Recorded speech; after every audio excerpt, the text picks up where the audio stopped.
আপনারা দেখছেন 24 টিভি 2। ত্রিপুরাতে সিপিএমের এবার রীতিমতো প্রতিবাদ। সেই প্রতিবাদে শাসকের ঘরে একটা বড় থাবা আগামী দিন ভাঙতে পারে।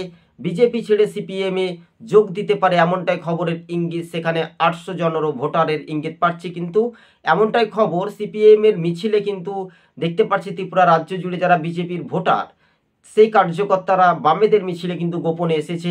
রীতিমতো বিধানসভার বিরোধী দলনেতা সিপিআইএমের জিতেন্দ্র চৌধুরীর ওপর যে জাতপাতে নিয়ে রাজনীতি শুরু করেছিলেন বিধানসভায় বিজেপির মন্ত্রী মোহনপুরের রতনলাল নাথ, তার বিরুদ্ধেই গর্জে উঠল সিপিআইএম কর্মীরা।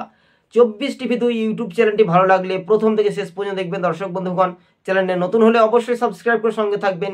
বেশ যাবতীয় তথ্য বিশ্লেষণ করে, খুঁটিনাটি তথ্য বিশ্লেষণ করে 800 জনেরও বেশি ভোটার সিপিআইএমে ফিরতে পারে সমহিমায়। শাসকের বড় একটা ধস ভাঙতে পারে উত্তর পূর্বে রাজ্যে ত্রিপুরায়। সিপিআইএমের তরুণ থেকে তুর্কিরা প্রতিবাদে সামিল হয়েছেন। আজকে ছিল এই পর্যন্ত আমাদের প্রতিবেদন। চ্যানেলের নতুন দর্শক হলে সাবস্ক্রাইব করে সঙ্গে থাকবেন। ধন্যবাদ। 24 টিভি 2।